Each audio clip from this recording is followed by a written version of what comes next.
सल्लल्लाहु अलैका या रसूलल्लाह सल्लल्लाहु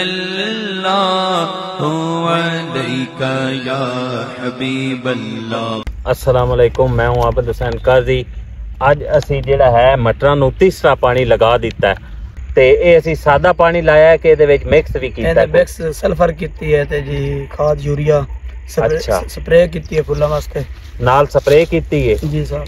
अच्छा, स्प्रे उतों कीती है, स्प्रे मशीन नाल कीती है, खाद राम नाल घोल के दित्ती है। जो खाद हो गई, खाद यूरिया एक बोरी किले ते ते ओदे विच सल्फर कितना? सल्फर 2 किलो किले ते 2 किलो किले ते जी।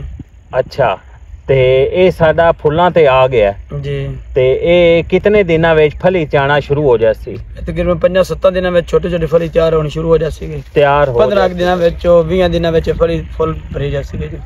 अच्छा, ते अपना मटर यानी कि भरीना शुरू हो जासी? हां जी, भरीना जदों दाना शुरू होना तकरीबन कम अज कम 15 दिनां बाद दाना शुरू होना जी। ते इस तो बाद साडा होर केड़ा काम रह गया है जेड़ा असी इस ते करना है? बुरान स्प्रे करना जिंदे नाल जल्दी मतलब कि भरी जांदा है, फल मोटा हो जांदा।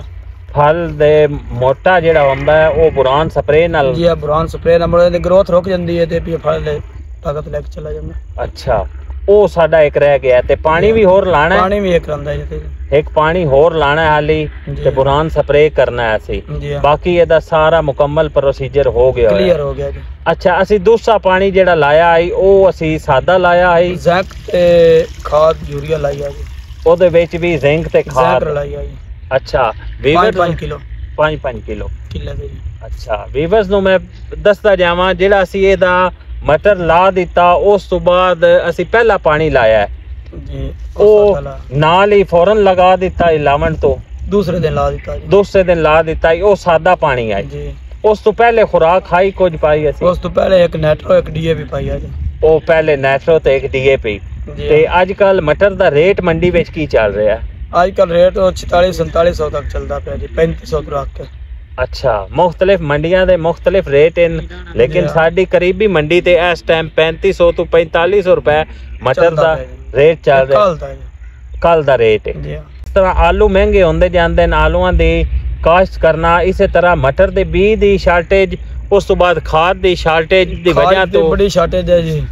ये भी तकरीबन एक खाद रही थी ब्लैक मेल ही किता इन्हें जी। 50,000 55,000 तो गट्टू देंदे रहे, एक गट्टू देंदे रहे 50 किलो दा जी, किले दा। अच्छा, एक किले दा 50,000 दा सिर्फ बी चला गया, जबकि 2 साल पहले ए बी 12-13,000 रुपए दा हाई, 17,000 तक लंदा। ते देखो ठेके भी वध गए न, इसे तरह बिजली दे रेट भी बहुत ज्यादा वध गए न।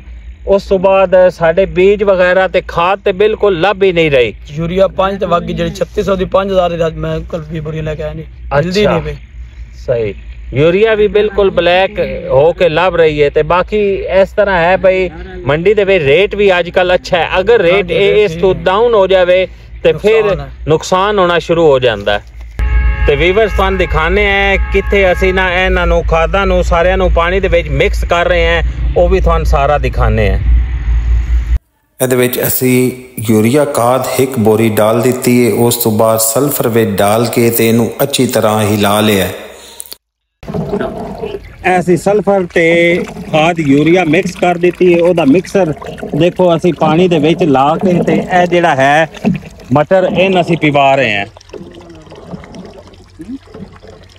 ते ओदे नाल असी स्प्रे इनू कर देना, स्प्रे दिखाना जी किहड़ा स्प्रे असी कर रहे हैं, नाल उतों असी ए स्प्रे कर रहे हैं। ये साडा तीसरा पानी लग रहा है। इस तो बाद इसकी तैयारी मुकम्मल हो जानी है, उस तो बाद साडा सिर्फ फाइनल रह जाना है, असी एक अपना बुरान स्प्रे करना है ते साडे फुल्लां ते मटर आ गया जी। उस तो बाद इसकी खली बन जासी ते उस तो बाद मटर तैयार होना शुरू हो जासी। मटर साडा 1 महीने तक तैयार हो जाना है मुकम्मल। अगर तुसी ये तीनों काम कर लै सो ते थोड़ी पैदावार भी अच्छी होएगी ते फुल वगैरह भी नहीं गिरेगा। अगर तुहानू ये वीडियो पसंद आई है तो इस वीडियो नू लाइक ते शेयर ज़रूर कर दिओ, नाल चैनल नू भी सबसक्राइब कर दिओ। शुक्रिया।